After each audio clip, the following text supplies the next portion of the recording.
All of our productions at GCTV are sponsored in part by Bay State Health, providing the care you and your family need when you need it close to home. Visit them online at baystatehealth.org. Greenfield Savings Bank. Visit them at 400 Main Street in Greenfield. Call them at 774-3191 or go online to greenfieldsavings.com. Greenfield Community College, providing access and excellence in higher education in the Pioneer Valley. Visit them at gcc.mass.edu. The Hammond Family. The Hammond family are longtime supporters of Greenfield Community Television.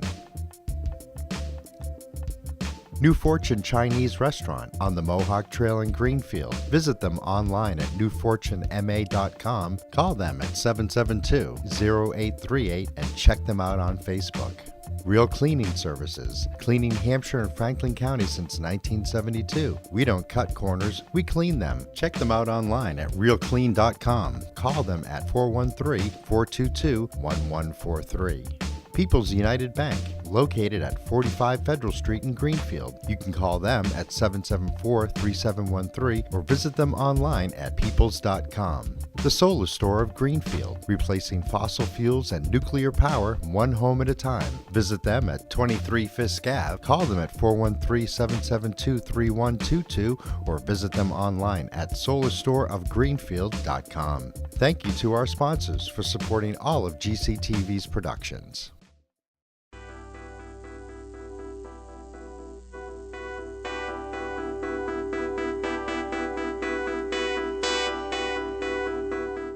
It's 5:32. We'll call the council meeting to order. Thank you all for being here. We'll start first with the roll call. Rebecca? Okay, Ashfield. Here. Bernardston. Buckland. Charlemont. Here. Coleraine. Here. Conway. Here. Deerfield. Here. Irving. Here. Gill. Here. Greenfield. Here. Hawley. Heath. Leverett. Here. Leiden. Monroe. Montague. Here. New Salem. Northfield. Here. Orange. Rowe. Here. Shelburne. Present. Shutesbury. Sunderland. Warwick. Here. Wendell. Here. Whately. And our regionally elected folk, Bill Perlman, Here. Jay DePucchio, Here. and planning board member Jim Basford. Here. Okay. And Shutesbury now in the house. And Shutesbury in the house. Which means we have a quorum with 19 members and 77.56% of the total weight of the committee. Thanks, everyone. That's awesome. Thank you, Rebecca. And thank you all for being here. First, I'd like to welcome new members tonight. From Charlemont, we have a new alternate, Marguerite Willis. Marguerite. From Rowe, we have a primary, Jennifer Morse. Jennifer. And we all know Becky, who's now a new alternate from Shutesbury. Okay. Before we do anything else, we're going to adopt the minutes of the last meeting. Has everybody had a chance to review the minutes? Any additions or amendments? Move to accept. We got a motion to accept? Second. Second. Any discussion? All in favor? Aye. Okay. All right, next thing we're going to do here, because Carolyn has to leave early tonight, we're going to move the Financial Committee update up to the next slot. Pat and Linda? Let me start by saying that the chair of your Finance Committee, Lynn Sibley, threw out her back last night and can't walk, so apologizes that she can't be here to present the budget and has asked Pat and I to do that. We sent the budget out to you last week along with budget notes. It's in your packet. Look for something lime green. That's the budget notes. And then following that is the budget. And so what we are going to propose is that we will walk you through the budget by going over the budget notes. The budget notes will show you, highlight where there has been significant change or decisions made that we want you to be aware of. Pat will go through those, but please, if you have any questions, stop us and we are happy to answer as we go through or after. We forgot to do one thing. Really? You want to do that now? I just want people to know that Pat's been with us for 18 and a half years. So this is either her 18th or 19th budget of the COG. She's retiring on March 30th, so this is her last council meeting. So I hope when you saw, we made a cake with the budget summary page with a big completed note on it as a thank you to Pat for her years of dedicated service to us. You want cake? Thank you. Want some cake? No. Okay. I just want to say it's been truly an honor. And that's really mainly what I want to say. But I also want to tell you that my husband and I are planning a celebration retirement trip. We've been saving for this for a while, and we're going to Hawaii.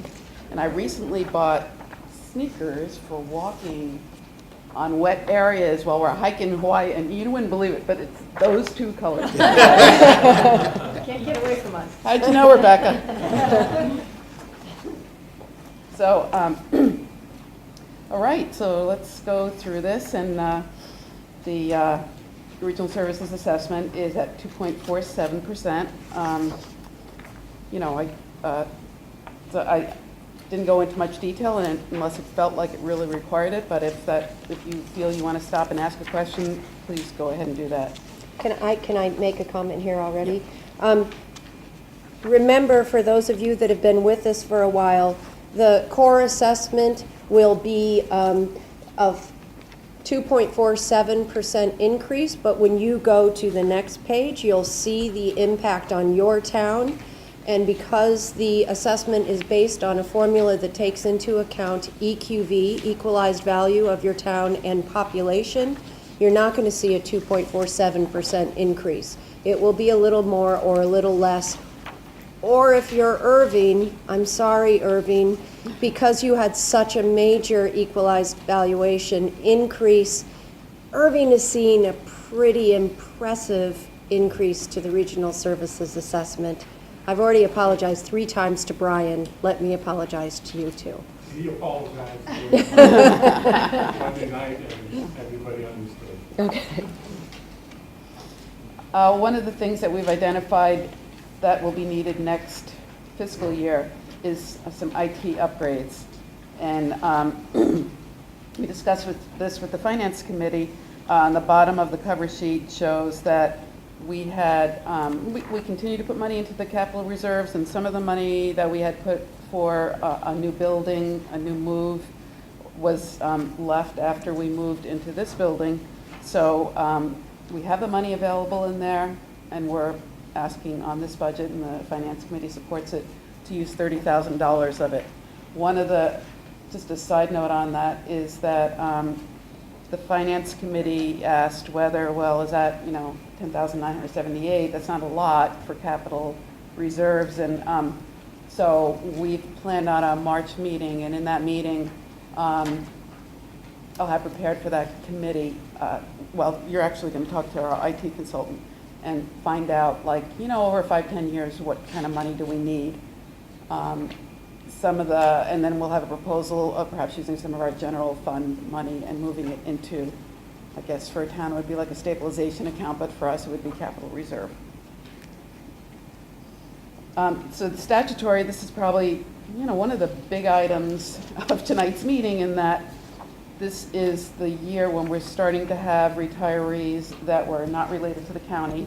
And so the statutory budget is kind of only increasing by small, in this particular case, it actually decreased.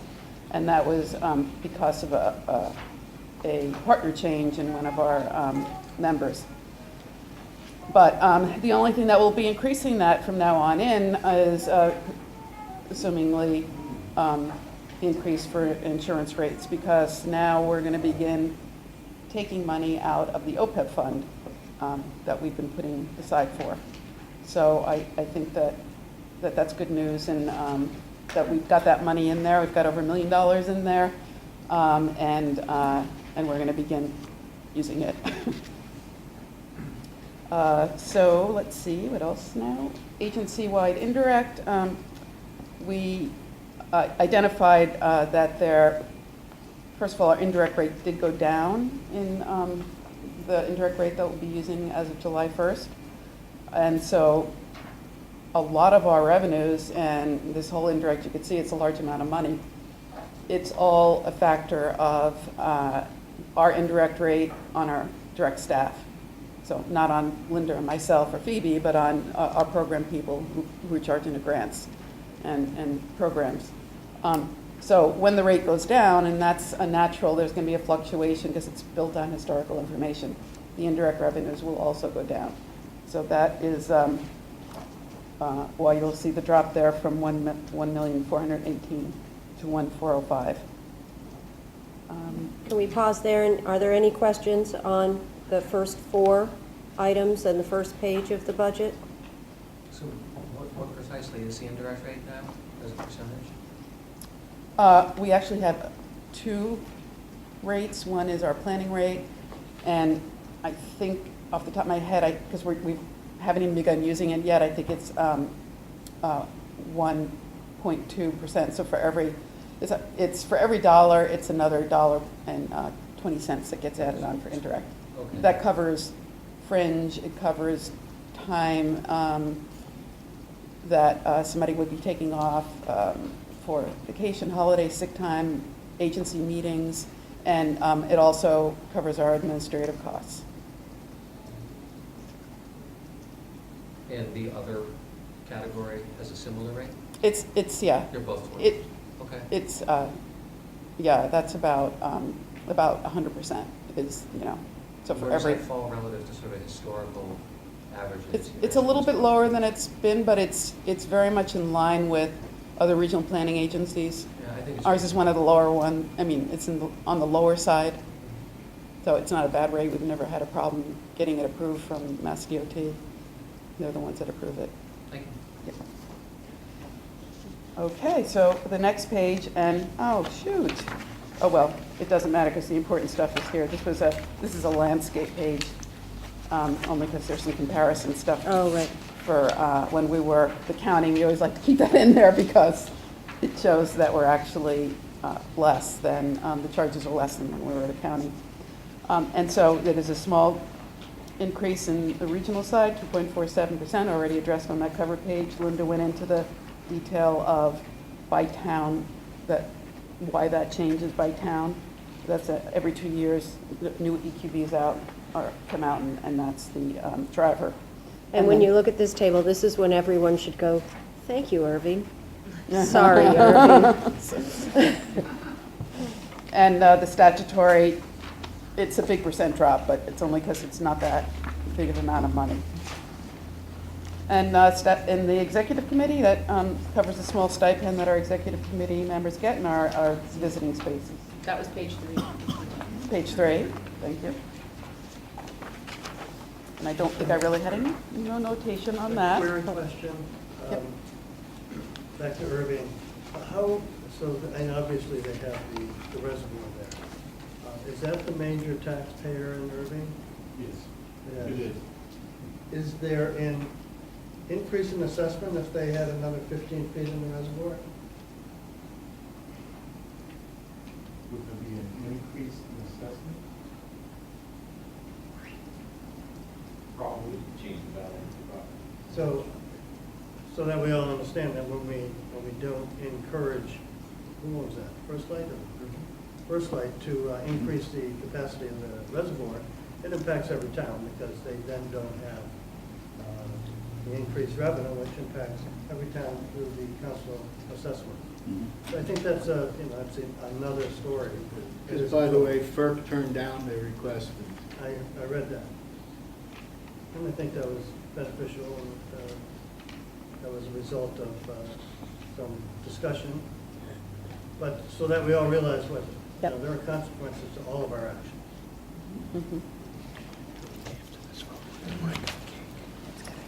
On the regional services budget, this is the budget that funds our department heads that work directly with you, with towns on so many different things, and then also our administrative folks, our payroll, administrative staff, finance department, administrative staff, and the wages.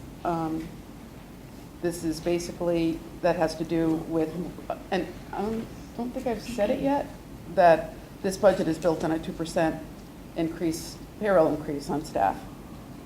I was voted both on the joint personnel and finance committee. We don't, for those of you that don't remember, that's basically a cost of living. We don't call it a cost of living because MassDOT, who's the agency that's responsible for approving our indirect rate, doesn't like the words cost of living, so the Personnel and Finance Committee cleverly renamed that CMI, Competitive Market Increase. It's cost of living. Just don't tell MassDOT. The local planning projects and ADA program, that is when we have our people who would normally charge their time to a grant, and they're maybe getting something off the ground, or they don't have funding for that, and so we call that local planning and Linda's line. Longevity, and I don't know if the notes have addressed that yet, but there is a proposal tonight. Coming, that actually reduces longevity.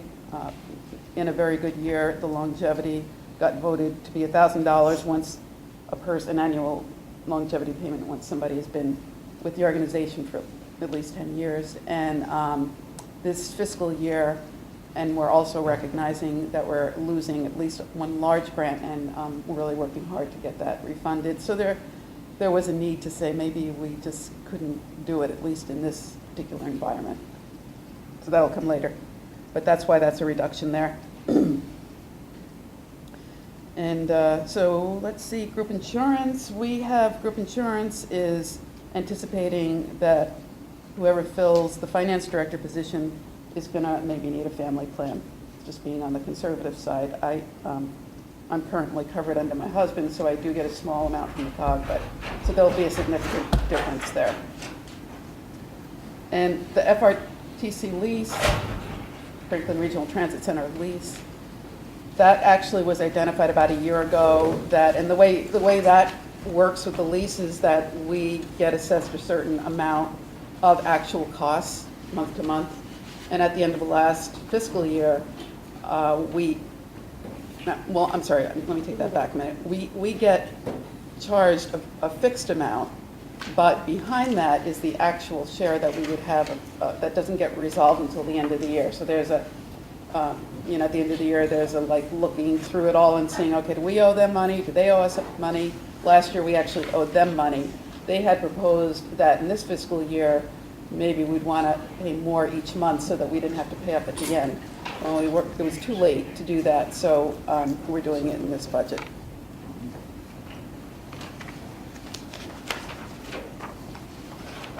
Can we pause here again? Any questions from this page? This is a big part of the budget. Yeah. Just curious, we often look at other towns as well as the FRCOG in terms of how you increase your wages. Do you base it on CPI, like urban wage? Yeah, Do you compare it to GDP deflator? Do you do anything other than just CPI? It's just been the CPI. Okay. Yeah. Just so thanks. Any other questions on that? Just to be clear about the longevity, since we'll be asking for a adoption of the budget before the personnel committee because we've moved the budget discussion up. Longevity is a bonus. It is not an increase to salary, number one, and number two, this budget reduces the longevity payment in half, and which would need, if that becomes a permanent change, we'll need to change the personnel policy, which will bring for first reading at the April council meeting. Okay. Any other questions on regional services. Miscellaneous and contingency. All of our agency-wide, not health insurance, but all other insurances are contained here, legal services, and our, an amount for building contingency and, you know, for the unexpected expenses that might come up. That's what we had to tap into that past year when we had to pay some money to FRPC at the very end. I want to say FRTA. Is that right? What am I saying it wrong? We're paying the FRTA Oh, for thank the you. I'm costs like, at the every time it comes out of my FRTC. mouth, I'm like, that's not right. So, okay, that's why. Thank you. And this is where that 30,000 that we talked about on the front page would actually end up in this budget for the IT costs. Once they get identified, it would get paid out of here. Questions on that? And that also, that the money for the IT, that would go to the finance committee to approve moving it out of there into an actual expense line. So that would be another part that plays. The statutory, this was covered on the front page in that it actually has gone down and due to a member change and purchasing very small changes in our chief procurement officer's budget. Questions on either of those?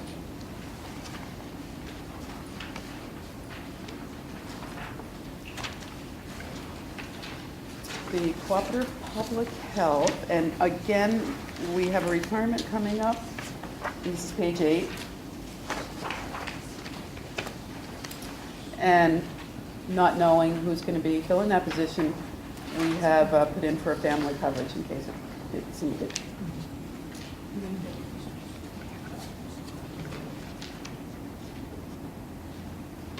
Okay. So many of these are pretty standard from one year to the next. On page 9 is planning contracted services. That's when the planning department gets small grants now and then, just like, oh gee, could you do this for our town, or you know, do some traffic counting up, you know, in an area of the county. And we have a small contract, and rather than having to set up a, you know, go through all the work of setting up a contract for maybe what might be like a couple $1,000s, it comes through here, and it gets funded with the payments on that contract. So it's kind of a wash in that we bring the revenue in to cover it. Talent accounting. There was some shifting here between benefited direct, which would be called direct wages, our benefited staff, and bringing in some more part-time people. And I think, Bob, you have some proposals of even wanting to continue to staff that program with another maybe 10-hour-a-week person or something like that. Yes. Is that right? Yes, I'd like to free up some time, program manager, professional services, for towns full-time, to allow them to do more program oversight that just hasn't been available in that budget. So that's the idea, is to take some pressure off of them so that we can focus a little bit more on what everybody's doing across the program, make sure that there's consistency. And the reason that that indirect is going down is because of that shift. We had a benefited person who's now in our OPEB, being paid her retirement health insurance through OPEB. So there was a decrease here. Questions? Oh, we have a lot of retirements going Yeah, we on do. here. The next page is the inspection program. If you remember, those of you that were here last year, the building inspection program in this current fiscal year had increased, ramped up its budget in order to be able to have, Jim Cerrone is retiring, and in order to be able to have somebody training with him. And unfortunately, we found out that that person who has spent a few months with us is actually not going to be continuing on, and that position is being advertised as we speak, correct? Right, the plan is still to hire someone to replace Jim Cerrone. We hope to have some overlap here for the last 2 or 3 months of this fiscal year. So we're currently looking for a staff person to start full-time around April as of July 1st, Jim will sail off into retirement. The rest of the ship will be going forward without him. And the wages, I'm sorry, did you have a question? Was it because of a personnel matter from AL, not NEL? The person didn't continue with it, or is it something about the pay, or? No, he also has part-time, which is also almost turning into a full-time job doing home energy audits. And right now, there's a lot of money in that field, so if anyone's interested in doing any of that, there's some money to be made. He just couldn't afford to do that. This line would typically go up because wages, and there's the CMI that we talked about a little bit earlier, the 2%. But because it's, we've reduced it now because there won't be the 1.5 people in this budget. So that's why you're actually seeing a reduction. FCECS is not that, page 12, there wasn't anything significant of a change from last year to this year. Then I believe Dan is going to be presenting on, yeah, a little bit later on. We'll give you a status update on the Franklin County Emergency Communication System later, but the Oversight Committee has approved this budget in advance of your review.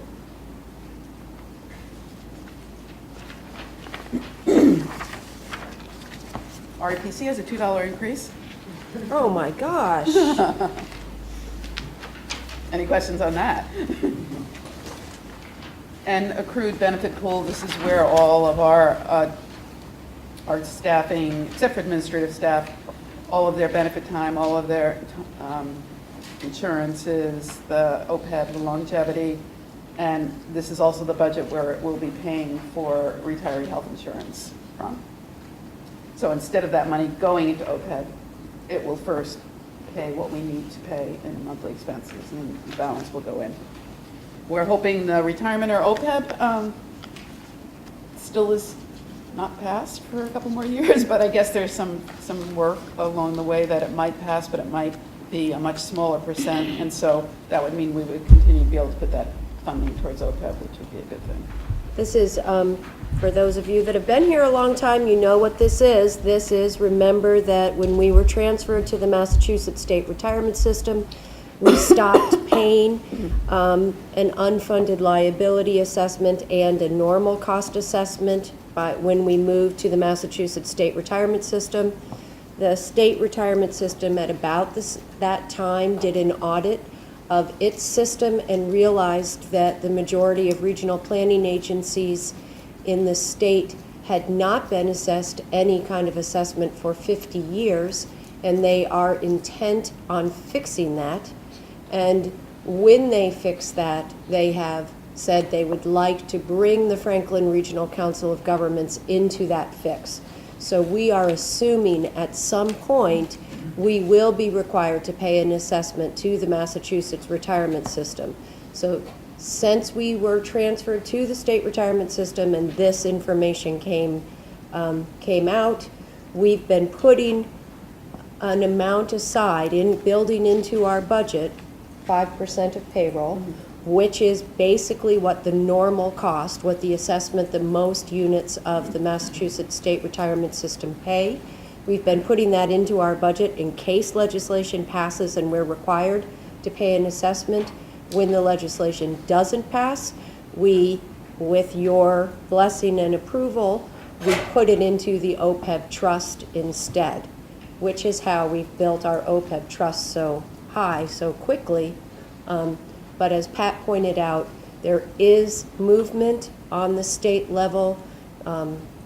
Administration and Finance and the Massachusetts State Retirement System are meeting with and negotiating with the regional planning agencies. So this may be the year that we get pulled into an assessment.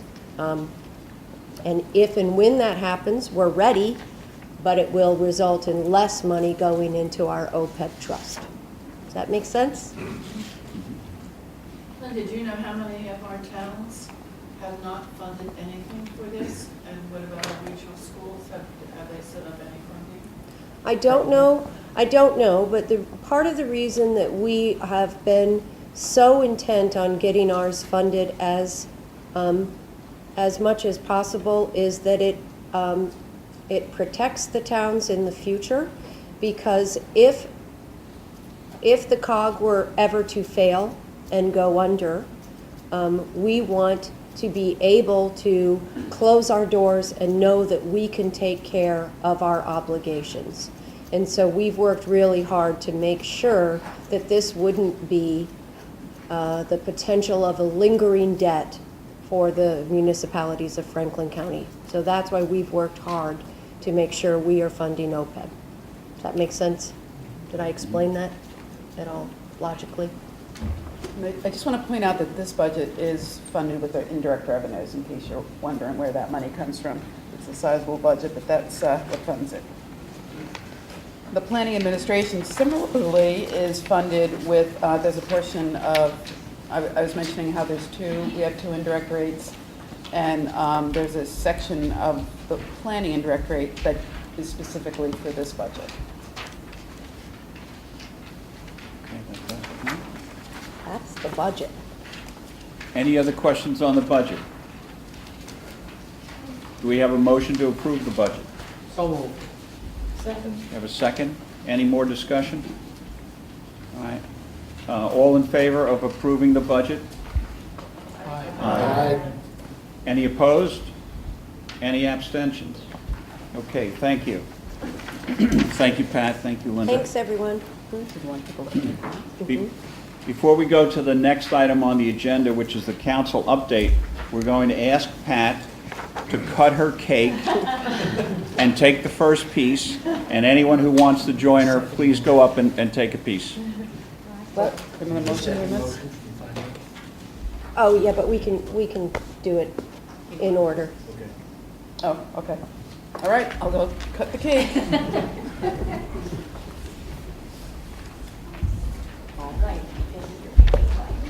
All right, well, So you know, I just love having a picture. while Pat is cutting the cake, and everyone who wants a piece, go up and get it, I'll start the update.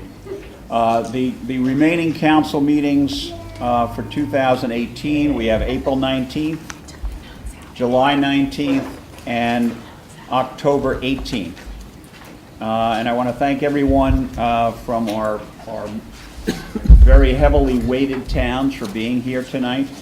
I would also like to suggest that if your town doesn't have an alternate, please appoint an alternate, so if the primary cannot be here, hopefully the alternate can be here. Also in our update, there was a proposal by Beth Adams to do a committee for climate change and clean energy policy.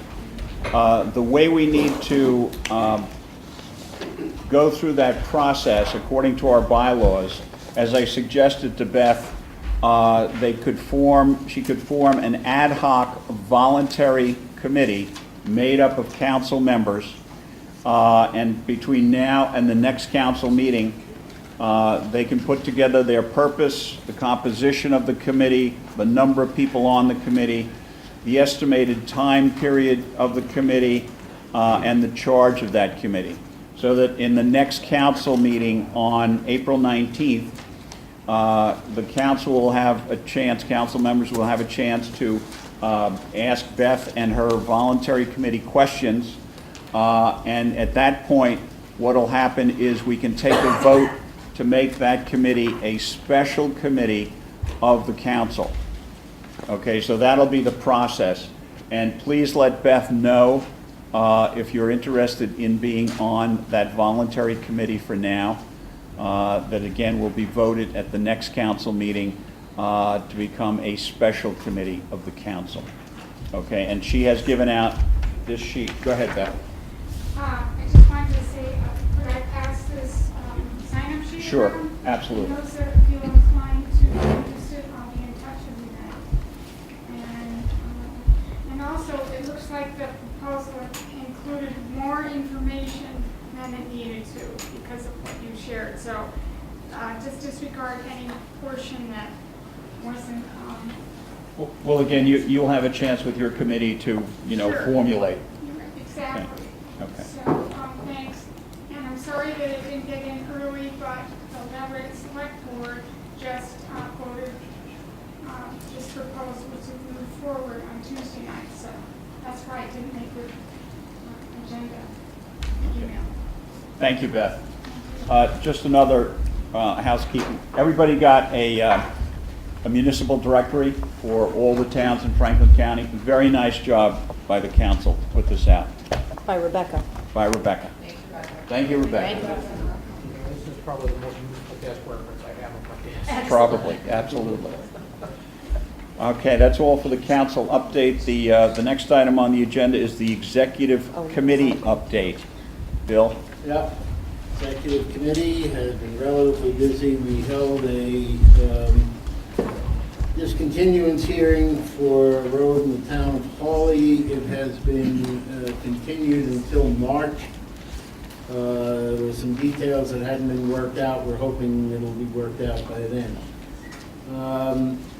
We were assigned or assumed the role of the Economic Development District Governing Board, which is supposedly the oversight of the comprehensive economic development strategy. It's a 5-year plan that oversees the shifts in we oversee the shift in the said membership, and I'm sure that at some time or another you have seen the economic development strategy, which is published periodically and is a pretty important document for the county. We oversaw the transfer of the OPEB trust funds to the State Retirement Benefits Trust Fund. We have to basically say yes and sign a piece of paper. Now, we've filed for intravenous status with the Federal Energy Regulatory Commission during their review of the request by First Light for a temporary amendment to their current license. Now, what we're talking about is the Northfield Mountain Reservoir. And the First Light had requested a temporary amendment to allow full capacity use of the reservoir. They currently are not allowed to fill it all the way up. We oppose that because of very strong evidence that the more they use, the greater the level of the Connecticut River shifts up and down, and the greater the bank erosion as a result of that. And they haven't been able to show the need for the increased storage. It basically would translate just to increased income for them, but at a cost to the river and its environment. The FERC ruled against them, and they will not be able to fill the reservoir. We reviewed a draft motion to intervene with the current full relicensing of First Light's mountain hydroelectric system, which is the reservoir and a couple of hydroelectric dams. We feel that we have an interest. I think 5 of our towns are on the river directly, and we have certainly an interest in how those dams and the reservoir are operated in an attempt not only to preserve environmental, but to preserve some of the other requirements that First Light has from their previous license, like recreational areas, things like that. This current license could last up to 50 years, so this is really the only chance that we're going to have to comment on that. And further, we've been listening to and talking with Linda about the search process for replacement of our director of finance, who's slicing cake.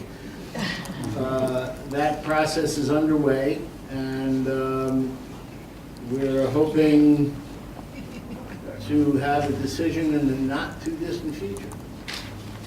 Thank you. Great. Any questions for Bill? You have one question. Well, actually, I just want to have a comment. You talked about the first licensing process with First Light. I just want to comment that the license was transferred on the Deerfield and Phoenix River for the dams to Great Hydro, and to date, they have not had any kind of emergency communication plan for us as communities. And I think gross negligence on the part of Great Hydro that the license was transferred by FERC with no opportunity for stakeholders or communities to have any input. The inundation maps are out of date, post-Irene, and again, we don't have any emergency communications. If any of the communities along the rivers look at their SEM plan, it still says Trans-Canada.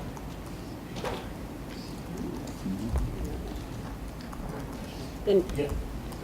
go ahead. So, I just, recently, I think I read that the term of their license was going to be 40 years. I don't know where I read that, but has it been determined? I don't think so. Or is it still the 2550? It's somewhere, it's a long time. I don't know if it's somewhere in the middle there, but it could be as much as 50. okay. Even at 25, some of us won't be here to relicense. Thank you, Bill. All right, next item on the agenda is our executive director update. Linda? Man, we had a lot to tell you this quarter, so I'm going to go through highlights. I imagine you've all memorized this, so I'll go quick. But if there's anything that you have questions about, please stop me. Before I start, let me say thank you to Rebecca for her clever cake idea. That was a clever cake idea. Last quarter, I told you that I was asked to sit on the Local Government Workforce Skills Gap Task Force, which is a lot of words, and it's a task force looking at how we can attract a new generation of people to the municipal workforce. I expect that by next quarter, that task force will have recommendations formalized, and I've given you some ideas of what the task force has come up with so far, but wonder if you'd like a more formal, lengthier description at the next council meeting. Does this include town officials, or is it just?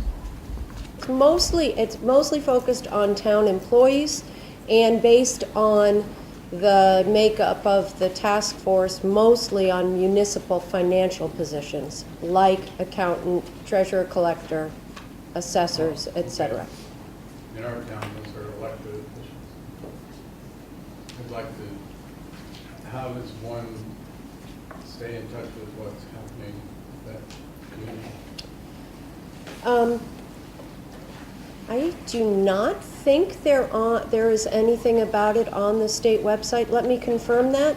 But I have working papers. The task force has been broken up into 5 or 6 committees, and I have working papers from each one that I can send to people if they're interested, and I'll give you updates through this effort and at council meetings every quarter.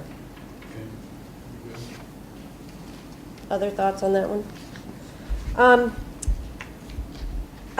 If you didn't notice, our collective purchasing program has discovered that if you have old elevators in municipal buildings or in buildings that your municipality has taken for one reason or another, and if that elevator has not been formally decommissioned, you can be fined by the states. And a couple of our towns have received bills for pretty serious long-term fines.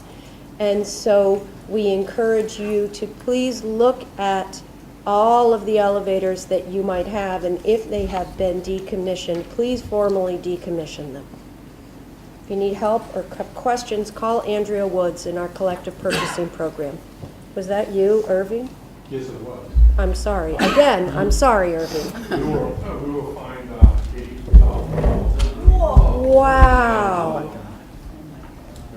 Totally unaware. We've since had it reduced to 16,000, but we're still fighting it. Wow. So, given that tax title ownership of mills is something of an issue for many towns, and that the state has really failed to provide any kind of support or solution for that issue, I guess I'm curious, whether the FRCOG sees a role not only in building our awareness of this, but actual sort of advocacy relative to exemptions if the buildings have certain conditions met, if they're properly boarded, for example. If they've got a big red X on the side of the building and they're properly boarded, no one should ever be in them under any circumstances. And so, one might hazard a guess that there are some positions to advocate for, and I'd be happy to engage and talk about that without calling attention to my own community. I would be. Erase that tape. Yes. I think that's a great idea. And I'd be happy to work with someone in this room on that. How was that? Okay. Do you have a sense that the state may be changing their viewpoint on elevators, or is it just decommissioned ones? It's just the decommissioned ones. Our cooperative public health service gave out 840 shots, flu shots, in advance of this flu season. 20 or so of them at our COG 20th anniversary gala event. On our next page, I'm now on page 5.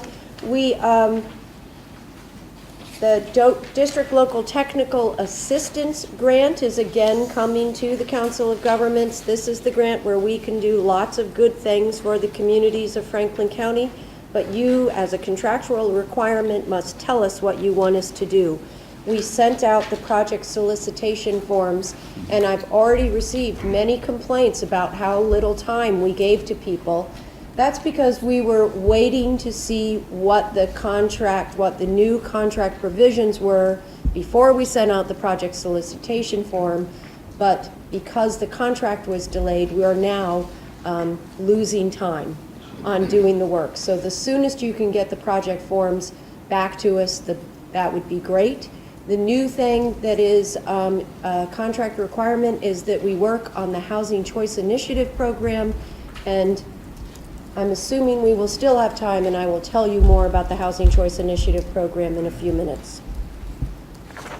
And I don't know if you saw the typo that for towns that get Housing Choice designation, they get bonus points, which sounds pretty fun, but it actually was supposed to read bonus points. I know. Bob is working with towns on putting together electricity aggregation. I think you have 16 towns signed up so far? Am I making that number up? It's a fluid process. I'm meeting with towns as they contact me. After I sent out a letter describing what we're talking about, to give it about 13 or 14 towns. So I did make the number up. Thank you for not saying that. Close. Yep. I have turned the page, and I am telling you now that the next local officials workshop is going to be on March 8th, and it's going to be talking about abandoned and distressed residential buildings, and maybe we should talk about the elevator advocacy at that workshop. And then on April 5th, Representative Paul Mark will be here to talk about the next census. Representative Mark is the chair of the Census and Redistricting Committee. I've asked Representative Mark to come and talk to us about this because it's really, really critical that we get the strongest count we possibly can in Franklin County, because we are one of the few regions that have stagnant and declining population, which is not good for local aid formulas, for Chapter 90 formulas, for school funding formulas, etc. And so getting the strongest census count that we can is important. So Representative Mark will talk to us about what we can do to make sure that we're getting a good count in Franklin County. Congratulations to Orange and Shelburne, who became our latest green communities. We now have 21 of 26 Franklin County communities are green communities. That's 80%, surpassing the state average of 60% of Massachusetts municipalities are green communities. So congratulations, Franklin County, on that. Recreational marijuana, otherwise now known as adult use cannabis. Do I have that right? Yes, you do. Well done. The Cannabis Control Commission called us and asked if we could hold a hearing about the new regulations. That hearing will be here in this room on February 6th from 10 a.m. to 1 p.m. if you would like to comment on the new regulations. I wanted to talk a little bit about the Mohawk Trail Woodlands Partnership Project. I'm sure that some of you have seen that the COG has not gotten great press about the Mohawk Trail Woodlands Partnership Project. We have worked hard to address the concerns of people, but I will say that we do not believe that this is a project that will clear cut our forests, and we also do not believe that this is a project that makes the COG climate deniers. We're actually trying very hard to work on this project and to recognize the balance of sustainable forestry, economic development, climate change, need for municipal help in conserving and preserving forests in our region. We also put out a list of all of the climate change work that we are doing throughout the COG as a handout tonight. And finally, let me whine to you about the many staff changes we have. As you know, Pat's retiring March 30th. Jim Cerrone is retiring June 30th. Glenn Ayers is retiring June 30th and taking Mary Chickween with him. So we have about 10% of our staff turning over in the next few months, which is a loss for the COG, and we're sad to see these longtime staff go and are in the process of rehiring the positions now.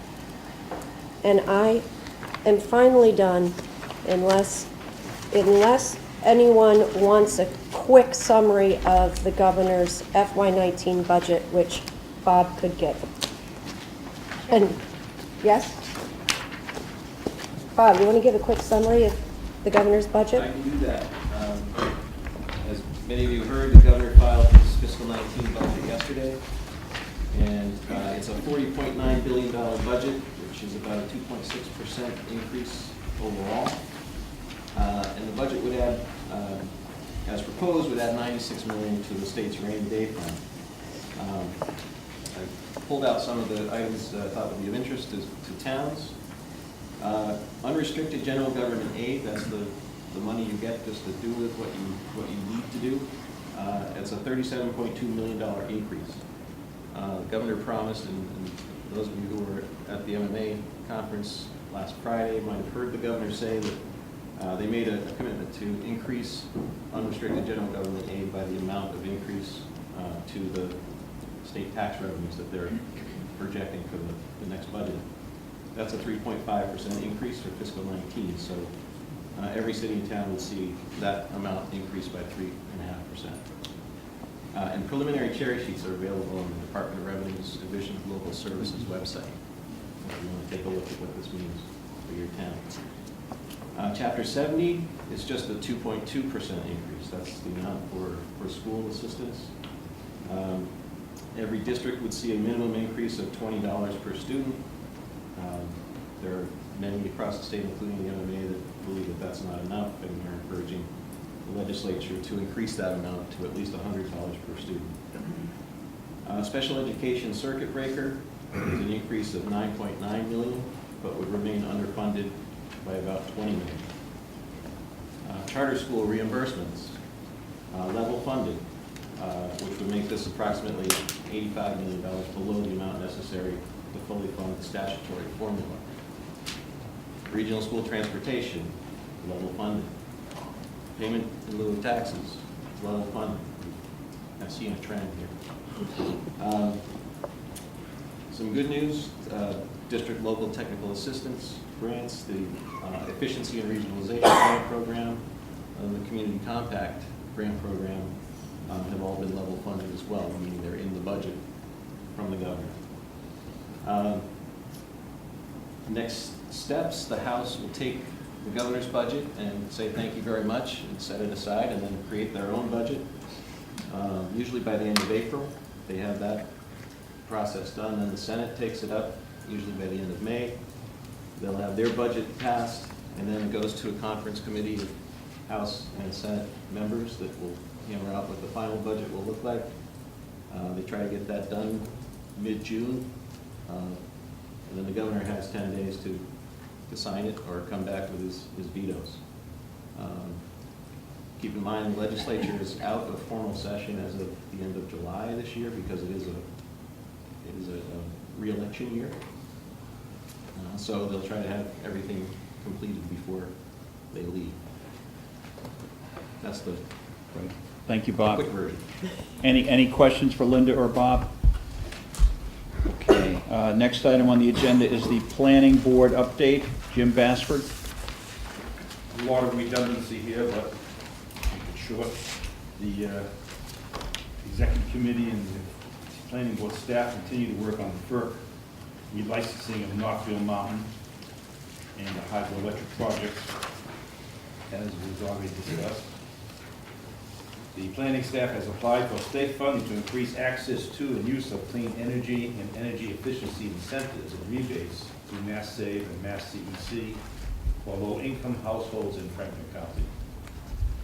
And planning staff applied for and received funding to work on increasing affordable housing for towns with recently completed housing plans, Buckland, Sunderland, and Shelburne. And that's a quick synopsis. Thank you, Jim. Any questions for Jim? Okay, next item on the agenda is the Personnel Committee update. Bill Pearlman. First point we've already discussed, and that is the reduction in the longevity payment from $1,000 a year to $500 a year. We're just looking to be conservative and keep costs low. We also discussed the non-cost of living increase, the competitive marketing increase of 2%, which was based on the Northeast CPI, which was 1.7. We rounded up to 2. We know that the CPI does not include every budgetary increase there is out there. The new item here is that we are looking at a policy for staff members volunteering for the Incident Management Action Team. This is a team of specialists who will go to disaster areas and help with the search, recovery, cleanup, etc. They have expertise in certain areas of this.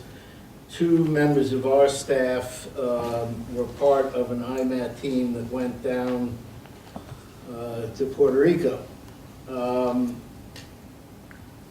We are very supportive of this, but we need to look at a policy as to how their time is used doing that, whether it's they take it as vacation time, as some do, and we are working to create a separate policy for that specific circumstance where people go on the national service kind of mission. And we're in the middle of working on that now, and we should be able to present it to the council in April. And that's it. Okay. Thank you, Bill. Any questions for Bill? Okay, next item on the agenda, we have two special presentations. We have the Franklin County Emergency Communication System Status and Decision Points by Dan Nietzsche, and Housing Choice and Initiative Program by Linda Dunleavy. We Can have we a first- second motion yeah. under finance. Can we do the second Finance Committee motion first? The second Finance Committee motion, Yep. okay, which is, A motion to allocate funding for FERC relicensing advocacy. okay, where's our So motion on that? if people turn to page 13 of the council updates, we've talked about this before. We've talked about FERC relicensing at nearly every council meeting for the past year or so, and have talked about it again tonight. What we talked about in past council meetings was the council's pleasure at the idea of allocating some funding that would allow us to more closely work on FERC relicensing to ensure that the license renewal is taking care of our river, our towns, and our economy. And in particular, which we have talked about here in a, I don't remember which meeting, they all blur, but that one of the things we're most concerned about is the utilities erosion causation study, and who First Light's consultants have found that the cause of erosion is because of naturally occurring high flows, and that the pumped storage and the Turner's Fall Dam projects were not found to be dominant primary causes of erosion at any riverbank segment in the Turner's Falls impoundment area, which we have found counter to the research and work that we have done for the past 20 years. And so what we would like to do is ask for $15,000 of unrestricted fund balance, and that would be used for consulting services to help us draft a river management plan and for legal review of the FERC process, and especially the Mass DEP 401 water quality certificate, which we believe is our best opportunity to force FERC to listen to Massachusetts related to this relicensing. We have a motion? Steve? Well, I'll move it for purposes of asking a question. I do think this is important. It's, as everyone already has recognized, it's a generational question and opportunity.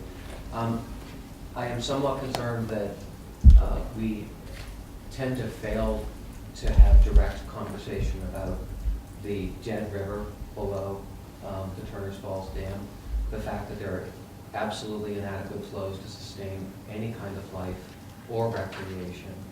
And so I feel as though I stopped myself from commenting earlier, because there tends to be a very strong focus on a couple of issues that have very much been in the forefront for good reason for a number of years. But this is also an opportunity to restore and ultimately, I would hope, reconnect the village of Turner's Falls to the river below the dam. Can I connect you and Kimberly to talk about this further? Because this is definitely not my area of expertise. Absolutely, and we've actually had some conversation Oh, good. about it previously. Okay. But I'm not seeing that reflected in this Right. conversation, which might be fine. It may be there in the background, but I want to. I Okay. agree with you. When they first started the permit process, we were taking on a long tour of all of the installations, and that section of the river just stood out. And it should be addressed. Thank you. Okay, we have a motion, we have and a second. All right, any questions, any more questions on it? Marguerite? Hussein was ahead of me. Oh, Hussein? Thank you, Margaret. I just want to go on record that I intend to abstain from this vote. I don't know enough about this advocacy to agree with allocating funding towards this. I'm sure there's a lot of well-meaning intent, and I do think we have to study stuff, but I also know that there is a very strong anti-hydro sentiment in some circles for various reasons. I also think that it's one of the most reliable, effective forms of non-fossil fuel energy generation there is, and so I tend to be very cautious about trying to run them out of the market. Thank you, Hussein. Margaret?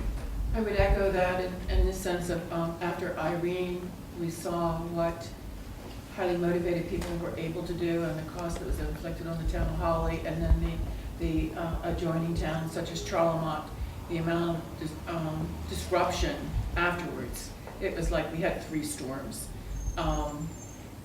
So maybe I'm getting a little something in my old age, but good intentions are no longer enough for me. And the CRC is a very strong advocacy group. I understand their position, but it may not reflect our local economy, and I don't see any reference to any of the outdoor rafting companies that we have in the town of Charlemont. And they have worked very well with the hydro companies. So that would have to be an interest of ours. This is just for the Connecticut River, not Deerfield. All right, I thought they would be all. Nope, this is just for the relicensing of the dam along the Connecticut River. And there are people involved with that, in another section of that. All right, thank you. Yeah, Thank you. Greg? Yeah, and I would agree with Steve over there in terms of below the dam. And as someone that lives on the river in Gill and has watched for the last 25 years and reading the report that they made, I think, you know, we definitely need to look into the claims that they're saying in terms of that there's no erosion there. I mean, I can personally attest that there is erosion. So it depends on how they frame it. And I think the way they're framing it is a little disingenuous. I'm not against hydropower. I think it's one of the things that we need. But to clarify that, the hydropower is actually used for peak load. It's basically for filling the gap. It's not really for, you know, it's not really a power generation. It is, but it's basically using it when we're over peak load. So it's a net loss in terms of energy, in terms of the drafting of the water and then letting it go. So, you know, just let's go in with our eyes open. It's really all I'm saying. Yep. Thank you, Greg. Any other comments, Steve or Mayor, Mr. Mayor? Just the, what's the balance of the unrestricted fund account? It's right on that cover sheet of the budget. Look at what got voted in the budget. It's 540. I'm sorry, I don't have my glasses. No, it's 640, 320. I'm like, where's she reading that number from? $640,320. And this request is for legal only? Legal and consultant. Thank you. Steve? Sure. I'd just like to clarify for the record that the town of Montague and certainly this town administrator in no way are anti-hydropower. Right. Our goal, I think, is to find a reasonable balance between, you know, corporations' ability to generate reasonable profits and communities' ability to both benefit from the recreational and sustain the ecology of the river and the communities. Thank you. And that's what the COG's role, the COG's standing has been for 20 years. It's our belief that you can do all of that without destroying the environment simultaneously. Any other comments? All right, we have a motion and a second. All in favor? Aye. Any opposed? Any abstentions? Okay, we have one abstention. All right. Thank you. And now we'll go to the special presentations. First, Dan. Thank you.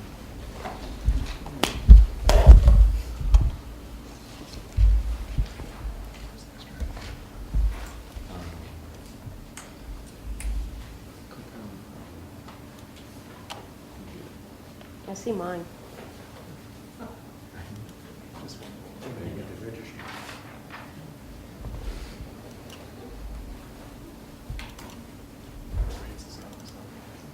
There's more cake. Anybody wants more cake? Need a couple minutes here. Help yourself.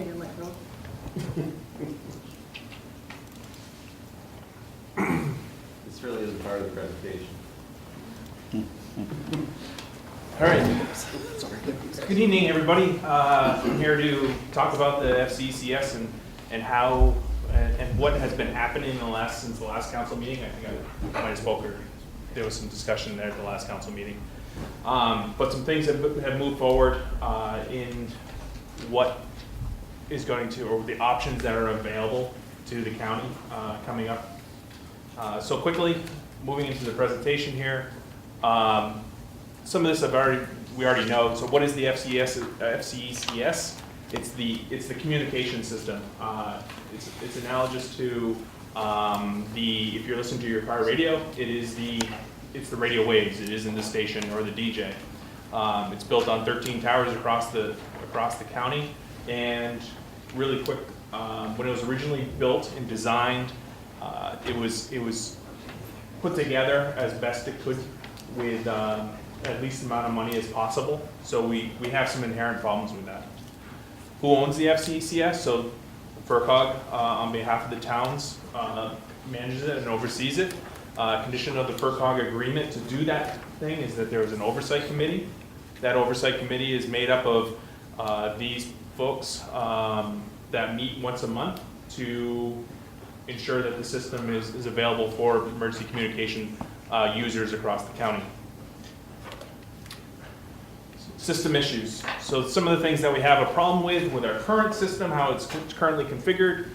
System age, it's about 7 to 10 years old, depending on what piece of equipment you're talking about. Generally, you're going to get about 12, the expected lifespan of the system components is 7 to 10 years. Our components are about 12 years old. So just the opposite of where I was going with that. Repairs and maintenance, currently we get one really big event probably every 2 to 3 months that takes out a section of the system. We quickly get a technician out there, get it up and running, but these issues are usually fairly expensive, running in the thousands of dollars, and can take a technician and a host of other people anywhere from a few hours up to a couple of days generally. So again, system design, the antennas are not correct in terms of placement on the towers, the bearing of them, the type of antenna they are, and power. We actually have an antenna on top of Borden Mountain, which is outside the county, and all the way over to New Salem and Shutesbury, they're able to receive transmission from that tower, bypassing all the other 12 towers along the way. And what that does is that confuses the radios along the way because they're receiving signals from so many different towers that they're not able to handle that, and they get what's called destructive interference, which turns out into static on the radio. So what really started this whole conversation, we knew the FCECS Oversight Committee knew that they had a problem on the horizon. The system was degrading, the time was running out on this equipment, and then we got word that our repeater system, a component inside the cabinet, is no longer going to be supported or manufactured by the Harris Corporation. What that means is we're not able to get parts anymore. We have been scrounging eBay, Amazon. I personally called wholesale radio junkyards, for lack of a better term, to find parts for these. They're just that old and outdated. It's unfortunate. So, like I said, that repeater, because we have so many valleys and hills in Franklin County, that repeater is needed to get that transmission down over and around obstacles that would normally cause radio's waves to stop. So they're a vital link.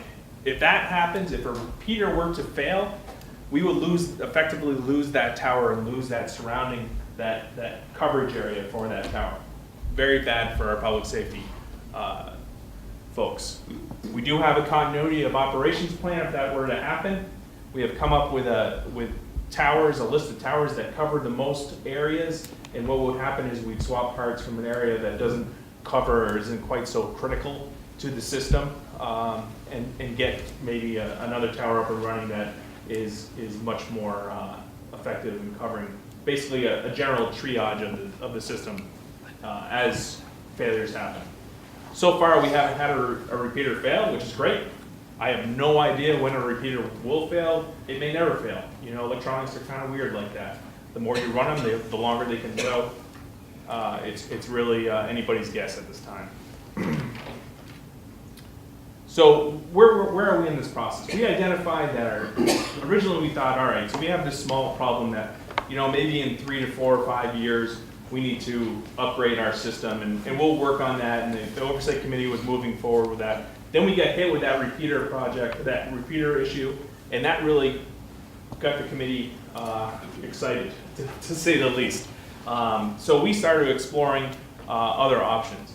Concurrently, when we were talking about this, we learned that the state was doing a statewide build-out of what was formerly the Massachusetts State Police radio system is now operated under the Executive Office of Public Safety and Security, EOPS for short. You hear me say that a bunch. They're kind of taking over. They're building it out, or they wanted to build it out at the time. And maybe we could look into getting on that system. We're doing some sort of scope analysis to see what we can bring to the towns and what would be the best solution. So in October, we really got together. We had some initial conversations with EOPS, and we figured out quickly that there's a plan in place that we didn't really know about. Franklin County wasn't really a part of it. They knew we were having problems because the state police kind of checks in on us every once in a while. And so we went to them and we said, hey, would it be possible to join your system, and what exactly would that entail? They were very receptive. They talked about a pilot program. Mike Saltzman from EOPS came out and talked to the FCECS Oversight Committee. This was great. So to get things moving along a little faster or a little bit more intensely, we went and met with our state legislative delegation. Linda and Bill were there. We explained our problems. We explained how much money this is going to cost. We explained that there was this Commonwealth system that still needed to be funded by the governor's office to the tune of $122 million. So could the legislation delegation write a letter to the governor, make the governor aware of the issue that's going on in Franklin County, possibly put some support behind some funding for us, or and definitely to help EOPS along to get that money authorized. There's a bit of a two-pronged effort on that part. So in November 2017,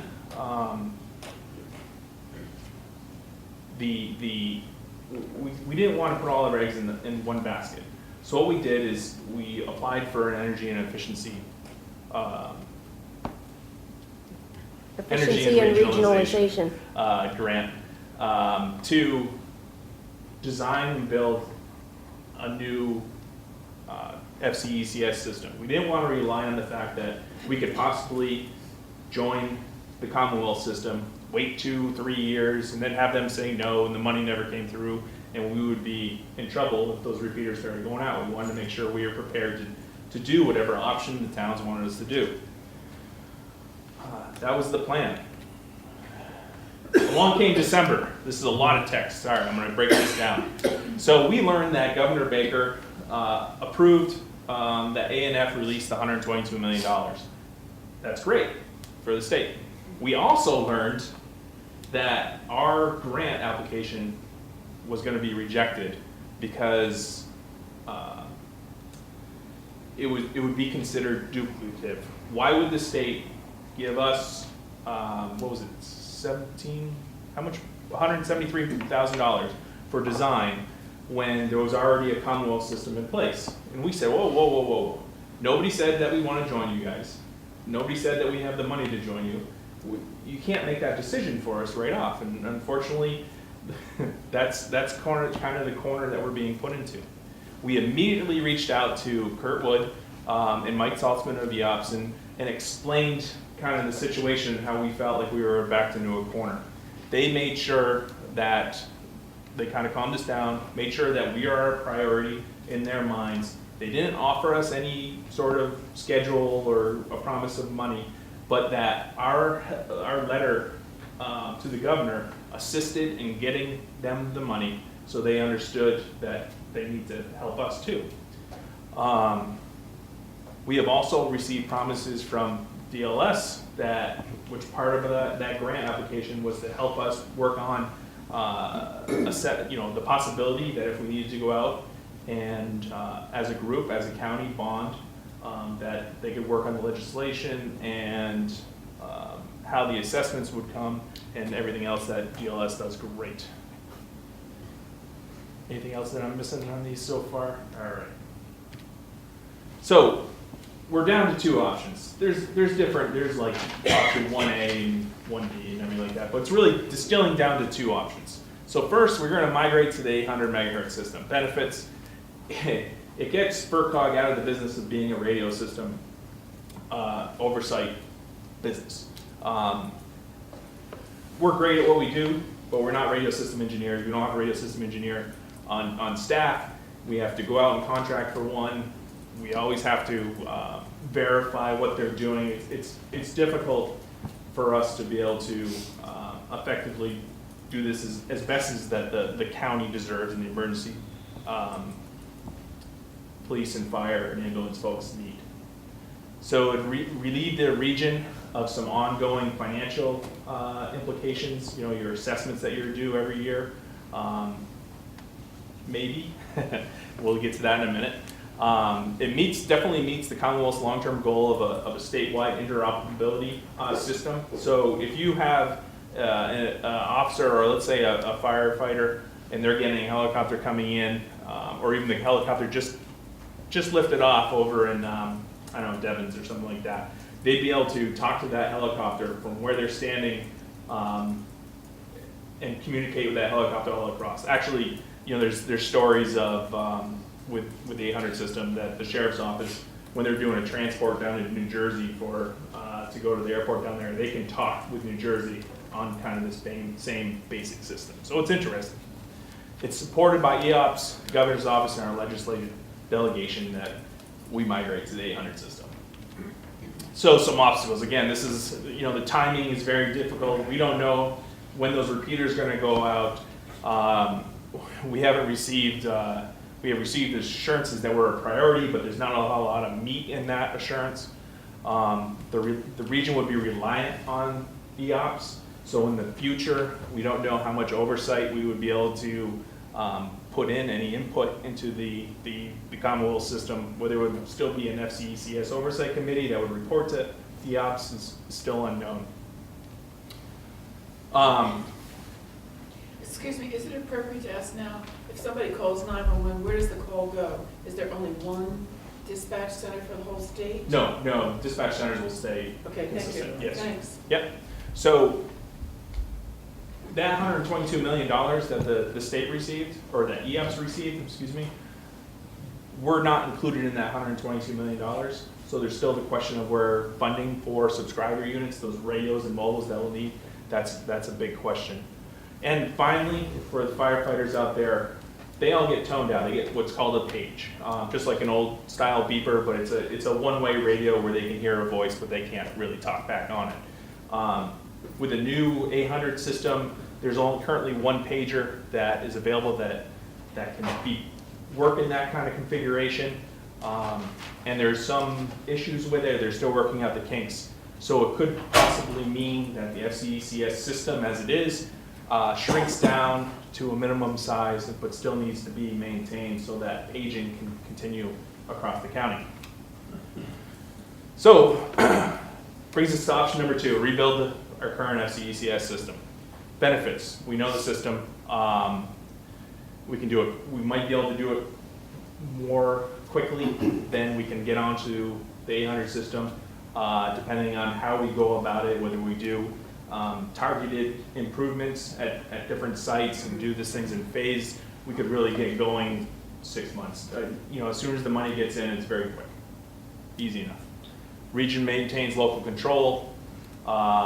Again, this can be done in phases so we can work on money flow and financial implications as we move forward. Obstacles, so the cost of rebuilding our own system without any, there's very little possibility of any sort of state assistance with rebuilding our system. We're looking at anywhere between $3 and $10 million. Again, the cost to maintain the system, would still be on that. So not only would you have to pay for a new system, but you'd still have your assessments that you would have to pay yearly. And on top of that, we're not going to do the same thing we did the last time around, where we didn't have money tucked away to be able to replace or repair, or not necessarily repair, but replace and improve the system 10, 15 years from now when we're sitting at the same spot. So on top of the assessments, the cost to improve the system, there would still need to be an additional cost for future implications. A rebuild can only proceed after borrowing in some form through legislation. We would all have to get together, all 26 towns would have to agree. That in itself could be an issue. And we definitely wouldn't meet that state's goal interoperability. We might be left out, the only county working on an older, not on the Commonwealth system. There is a lot of chatter that as the Commonwealth system is getting more and more robust as it moves along in the process of planning for it, that more and more communities and counties are interested in joining on. So what is known? I just want to go over a couple of facts, just to kind of hit you with a lot of information pretty fast, and I just want to go over some facts. So EOPS secured $122 million. Once again, we are not part of that $122 million. Additional money has to be sourced. EOPS has said that they have some ideas on where they can get some money for subscriber units, and that's what we need. We need handheld radios, we need mobiles that go into cars, and we need some other equipment that might be needed in certain situations. But the system itself, right now, we have 2-3 times been told by EOPS that they could get us onto the system right now without any additional engineering. The capacity is there. The estimated time frame for completion of the statewide build out is 4 to 6 years. We will need to rebuild, estimating when you think those repeaters are going to go within the next 3 to 5 years. The Commonwealth system is currently active. So right now it's in the State Police Troop B. Troop B does not cover all of Franklin County. The eastern edge of Franklin County is in Troop C. They are on the 800 system, but they are on analog instead of digital. They will be one of the first build outs of the new Commonwealth system. But in the meantime, those areas on the borders, of which Orange is already using the 800 analog system, would have to have a different type of radio that can go switch back and forth and be an inconvenience at this time. Okay, in order to migrate to the Commonwealth system, like I said, new mobiles and portable radios, estimated cost $3 to $10 million for a new FCECS system. The estimated cost to migrate to the Commonwealth system, that's very important for us sitting right now, cheaper, $1.5 to $3.5 million. There's a big swing in there because we don't necessarily know what the consistent prices are. We've been hearing that different manufacturers of radios are coming in a lot less expensive than Motorola. And by less expensive, I mean Motorola is coming in at $7,000, and Kenwood, another option that the state police are currently testing, are coming in at $2,000.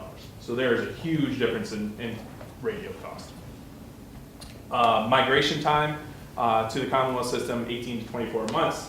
That is pretty realistic. I would like to think we could bump it up, depending on, do it quicker, depending on, of course, if we order 1,000 radios, it takes a while for manufacturing to spin up and also programming. So this is kind of the meat and potatoes, funding models. So Model A, EOPS 100% funds the migration. I guess this is the best outcome that we could possibly have. This is assuming that that we might still have to keep the FCECS system running because of that paging issue. That is not something that needs to happen forever. I don't know how long it will take to figure out the paging issue, but that is an issue to keep in your mind. And even if EOPS pays for all of our subscriber units and gets us onto the system, they are talking about user fees, not just in Franklin County, but across the state. Model B, cost shared migration. So it's possible that EOPS could ask current users to pay to get onto the system. We as a county could possibly, to make sure that we are a certain priority, we could offer up some funding to pay for our own equipment, maybe to start the rollout process. to get up onto that priority list. Of course, again, this would have to come from a bond. We would need to get all the towns together. Assumptions are very important. An EOPS would assume the remaining costs of the migration. You know, the user cost shares, you know, how much we want to put in is acceptable to all the towns. EOPS would really tell them, hey, you know, we're not going to wait 2-3 years for us to, if we're going to be putting money up and we want to start buying radios now, we're going to get up to the front of the line. Users would not be asked to pay for replacement radios in the future. You know, but we'd be willing to negotiate a user fee and see how things come out with that.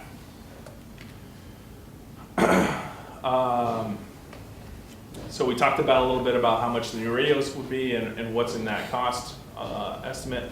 So that you understand what we're talking about for what it would cost you to buy into the system or any kind of one of these scenarios. A $1.5 million bond at 10 years with 4% interest, according to the information in the calculator on DLS's website, would be nearly, I'm talking within hundreds of dollars, you know, maybe $100 either way, of your current FCECS assessment. So you would pay that amount for 10 years and that would cover the bond. Currently, you know, if you're interested in how much you currently pay for your assessment, please, you can email me or see me after and I can get that information for you. But that's a pretty interesting, you know, as you scale up into the, let's see, so again, we rebuild the system. Cost is between $3 and $10 million. Legislation would be needed. I talked about that. For every $1.5 million in the bond, like I said, it matches your current assessment fee. So if you start running that out, if you're currently assessed $4,000 and it costs $6 million to rebuild, you're looking at $16,000 per year for 10 years. And that is just to rebuild the system. That does not include your maintenance fees or the cost for future rebuild of system. So subject matter expert recommendations, right? So it's the recommendation of the FRCOG staff that we work to migrate to the Commonwealth radio system. It is also the recommendation of the Franklin County Emergency Communications System Oversight Committee to work in that direction. They are not, you know, Bill, please step in. They are not excited about recommending this direction, but they feel like due to the lack of possibilities of money coming in from the state to rebuild our own system, that there are no other really feasible options to put out a solid new system, new FCECS system.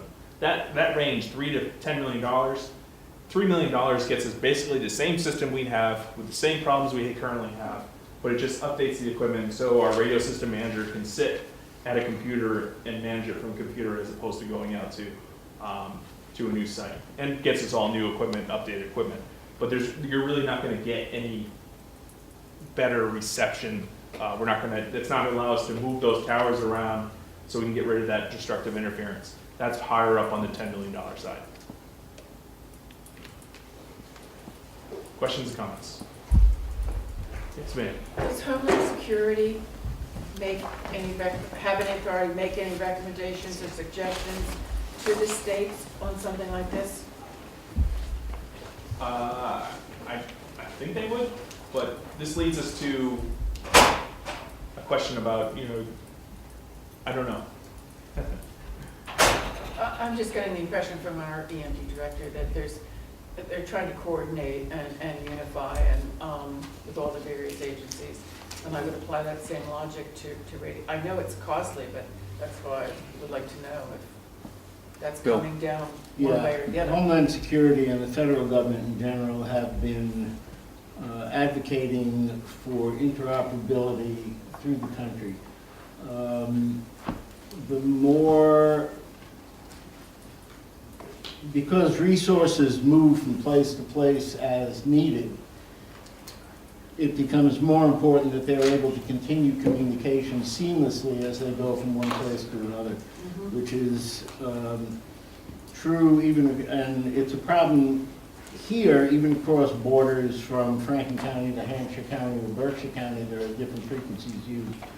So it would be a big step forward toward interoperability to move to a single frequency, and that would be the 800 system as they have it, and the Commonwealth is behind that, and it's one of the reasons they're putting out this system to begin with. Hussein? Handful of observations. The system 800, we have to be careful about vocabulary here, because it certainly has the capacity, due to the higher frequencies and the more channels on it, it has the capacity already to cover everything. But it doesn't have the geographic coverage at the moment. So when the state says they could put us on it with no additional investment, well, there's a lot of places right now that are in the dark as to coverage with that. So if they want it to work, assuming they really do care about Western Mass enough to attend to it, they're going to need to put up a few more towers. That's just the way it is, if you want 100% coverage. If you don't want 100% coverage and you want to live with the risks that comes with, then fine. They have the capacity, but they don't have the coverage at the moment. So I think that we're kidding ourselves a little if we don't think that additional investment of that sort will be necessary. It certainly will to get a good result. Excuse me, John, before you go on, how do you know they don't have the coverage? Because I've been privy to some of the tests that went on, and I know of quite a few places where it didn't work. Okay, that's true. However, the tests that went on were with a select group of towers that were here in Franklin County. There are another large group of towers that are south of us, which were not included in the test, but do affect coverage in our area. So we haven't tested with the full system as it is. So just be aware that the coverage will likely be much better than what our tests show. Thank you, Bill. I'll remember that when I break my leg in Basin Brook. Anyway, I've got a few other things to say. I think we should also talk, I don't know if we have been, but I think we should be talking about the Berkshire County and seeing how, what they're doing. I think that they have a lot of experience with topography, even more than we do. So I think Berkshire County is worth talking to. I think that what Marguerite brought up as to the federal thing, the federal program right now is FirstNet that they're trying to roll out. So if we do go to something with 800 and digital and data, that sounds a lot like FirstNet. I would hope that we're on board with them to make sure that it's compatible with FirstNet when that occurs, as opposed to a state or states going alone, because that's something to keep in mind. The federal government's answer to the question that was brought up about interoperability is FirstNet, so we would want that to work with it. And that brings me to my final observation on the subject, which is the fact that 800 digital equipment looks so much like cellular that it begs the question if we shouldn't just be talking with some of these vendors like Verizon or AT&T and seeing about that type of a solution. Because if you had a government cellular network, it would send data, it would work with voice. It's pretty much the same type of technology. It's just something different. We're basically going to have two kinds of cell phones, our radio cell phone and the other cell phone. And if you were integrated with the cellular system, I think you'd have the benefit of those large commercial entities. I think that a lot of the data issues and the paging issues would go away if there was a way to hook up smartphones into this thing. There are companies that manufacture smartphones that are already building FirstNet compatible devices as an answer to that. And the feds have gotten a lot more interested in them as well. So if we want to save money, are we going to be building something so much akin, so similar to another thing we already have? Or is there a way to take what we already have and see if we can integrate it better? I know that the industry is talking a lot about that. It's worth some questions. Can I start with your questions, your comments? So with coverage, currently right now, according to the CDCG study that we had done for the FCECS system, it gets about 68% coverage throughout the county. With our testing that we've done, we're very, very close to that. Without some key towns actually testing on the system. So I think that we're going to meet or exceed the current coverage of, that's without the additional towers being turned on, and that's with just portables, that's not mobile, which gets a lot better reception. In terms of FirstNet, I love FirstNet. I investigated FirstNet quite extensively as we were going through this process because I'm thinking, push to talk, beautiful. Use any old cell phone. They have encrypted talk. But unfortunately, right now, FirstNet is going to be on the AT&T system in Massachusetts. It is primarily made for data, not mission-critical voice. There is pockets within the country that are starting to use FirstNet and mission-critical voice, encrypted voice, for events and highly packed urban areas where the cell service is fantastic. It's awesome technique. You can go up, you can see where all your officers or where all your firefighters are right on your tablet or your cell phone. You can talk to them. It's wonderful. Many new radios that are coming out are becoming consistent, so you're gonna have cellular packed into portable radios or into your mobile radios, so they're becoming a little bit more, they're merging amongst them, between them. You're gonna see less of a divide between cellular and regular radio. And the 800 system and FirstNet is completely separate, so it's not cellular based, it's not compatible with cellular. You can install equipment so that dispatch can receive cellular, so you can actually use a cell phone to talk like a regular radio, but there needs to be some equipment in between the two. They don't match up. Go ahead, Bill. FirstNet was never designed to be a replacement for emergency communications. It's a data transfer network, and it was never envisioned for that, it was never designed for that. It's also pretty, well, enough said, that's the point. It is that, it would be the equivalent of trying to go Wi-Fi for emergency dispatching. Okay. We have a simulcast system and designed that way to try to do that with any other equipment that was not specifically designed for it is much further over our head. We're too small, and we don't have the kind of technical backup for us to start experimenting with brand new technologies. We can walk in, at least, one of the things that we know is that the technology that we carry around works, it's mature. We don't have to worry about it failing.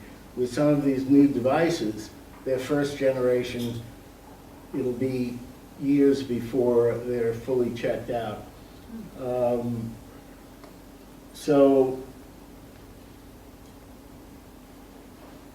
the 800 system is an emergency communication system designed for that, will be used for that, and it's newer than what we're using, but it is still a fairly mature technology, so that we're not we're not compounding our problems with the problems of the manufacturers. Okay. So the FirstNet is just not really applicable to our situation. Thank you, Dan. Excellent presentation. We'll move on now to Linda's presentation. Can I of just housing make choice. one final comment Go on ahead. this? What we tried to present to you is that there are no easy answers in this situation, but that we think that we should continue to pursue with our legislative delegation, the governor's office, and EOPS, the idea of migrating to the 800 system as quickly as possible to relieve the region of the burden of owning and maintaining the network. We think it will be cheaper, significantly cheaper for the communities of Franklin County, and meets the state's goal of an interoperable system.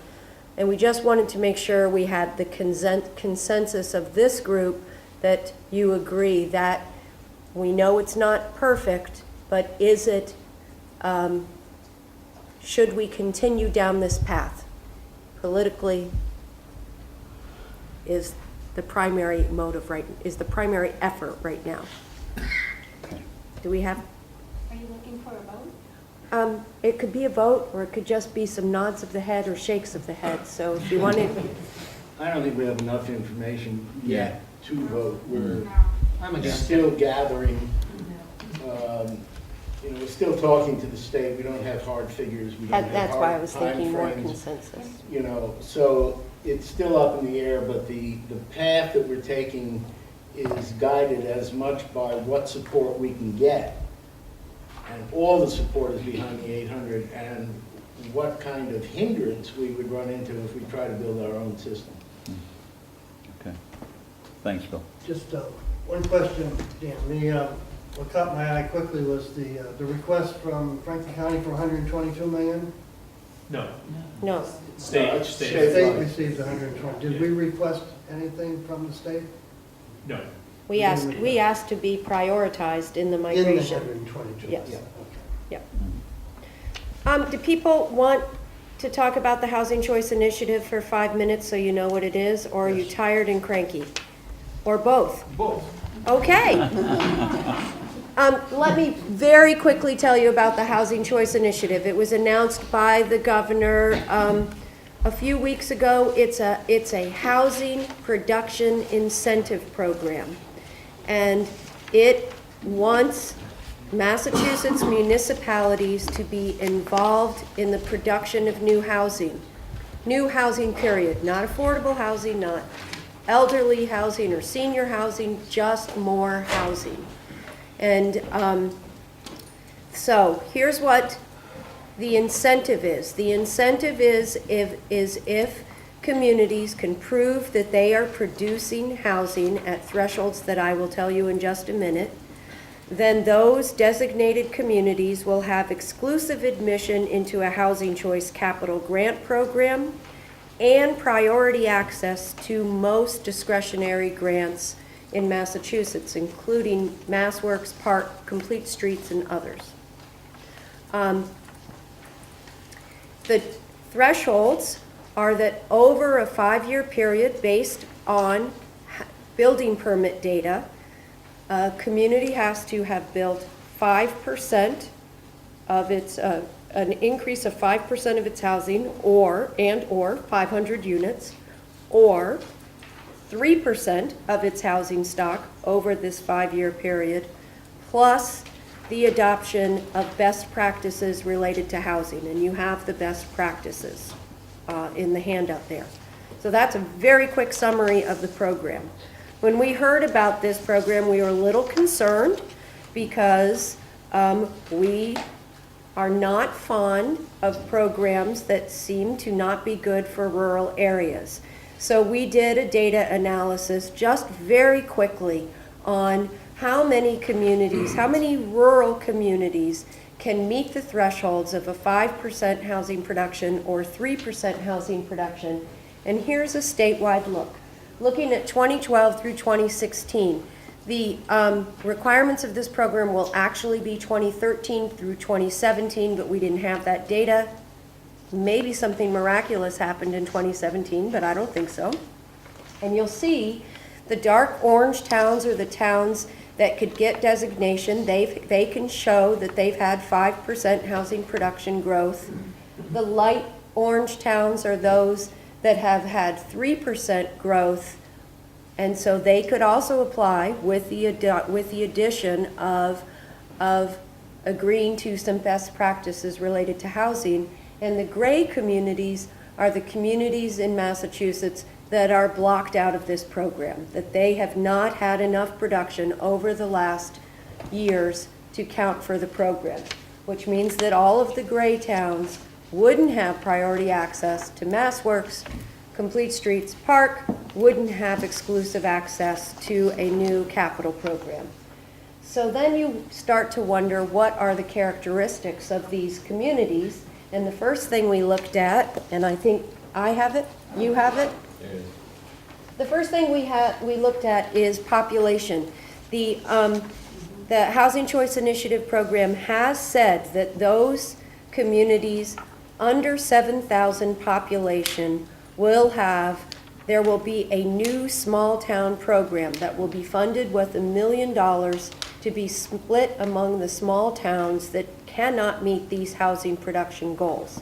So instead of having, my opinion, I've had people from the state tell me I'm wrong, but my read of that is instead of having access to the multi-million-dollar Mass Works program, we would have 38% of the communities in Massachusetts competing for $1 million small town program.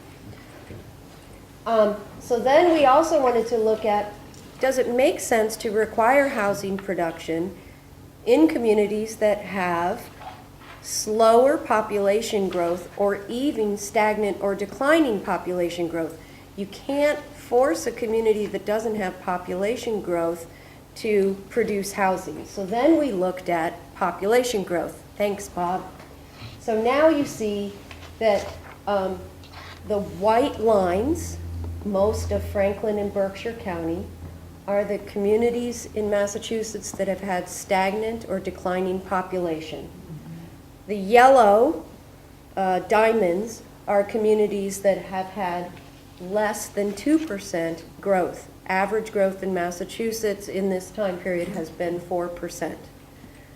So our takeaway from this is that there is a housing production problem within the 495 belt of eastern Massachusetts, but that a one-size-fits-all program requiring production, housing production, is not good for much of Massachusetts, certainly not good for rural towns or towns with slow population growth. So I have brought these concerns to the state, and the state has said that they would consider revised small town or rural thresholds. And it is now 7:20, and we're all tired and cranky, and I wanted to see if you had any good ideas for what revised thresholds could be.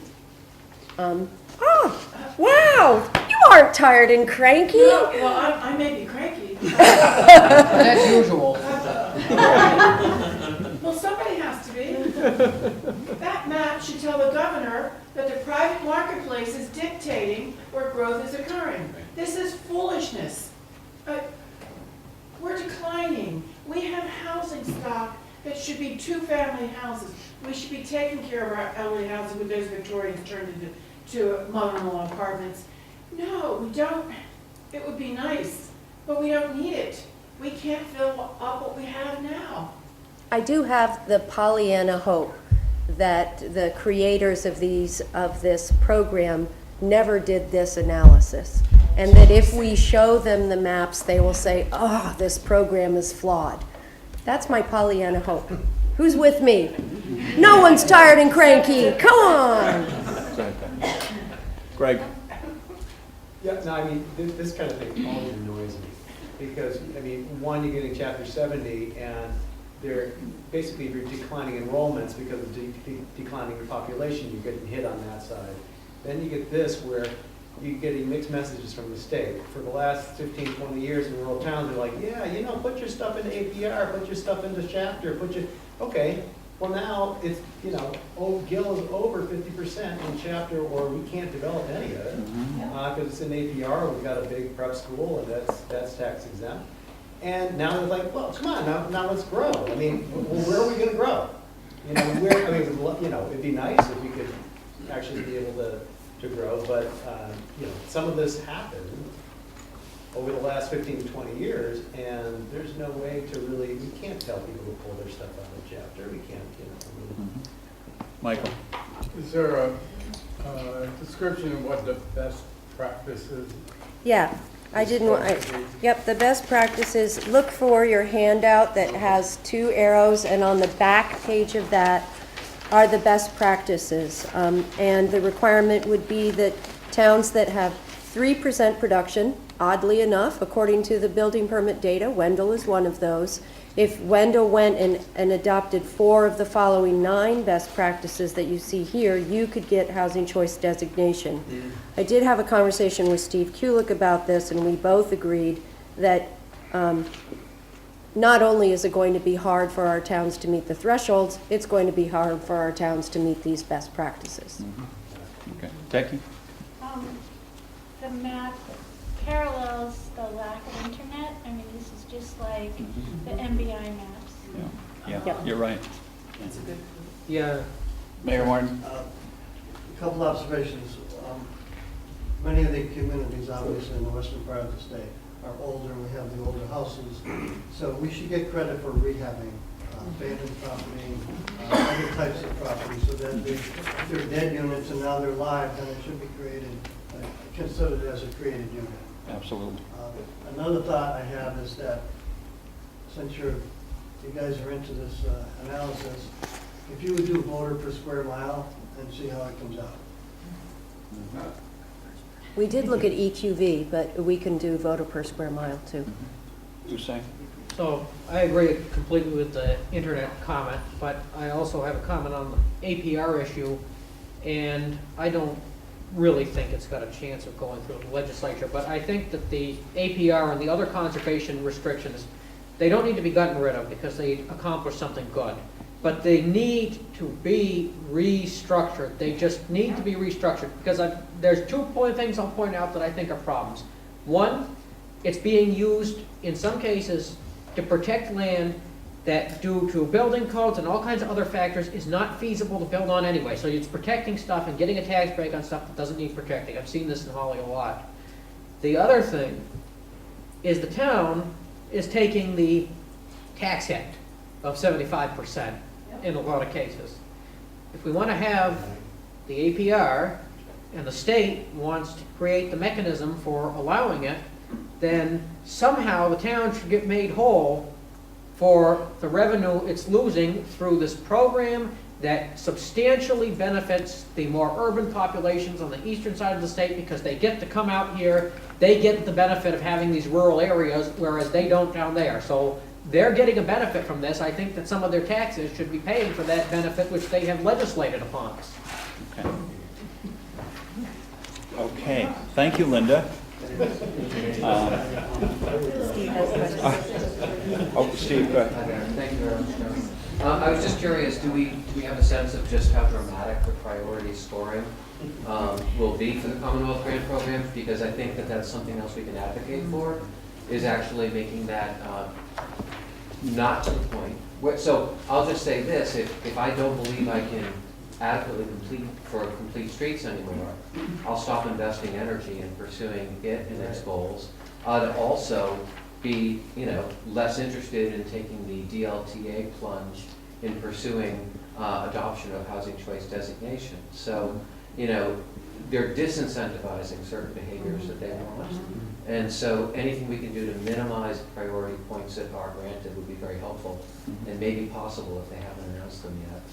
And second, I would just say, I think when Jay Ash was here for one of the Rural Coalition meetings previously, I addressed the whole need for a differentiated strategy for economic and community development in low valuation growth regions.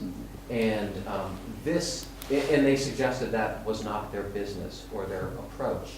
This actually is differentiation, Right. But it's actually providing greater advantage to those who are already advantaged.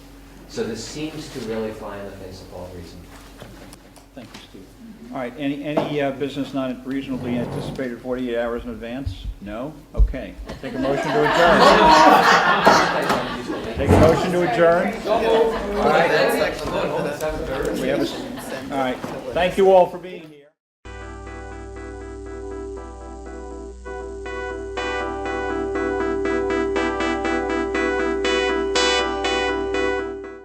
All of our productions at GCTV are sponsored in part by Bay State Health, providing the care you and your family need when you need it close to home. Visit them online at baystatehealth.org.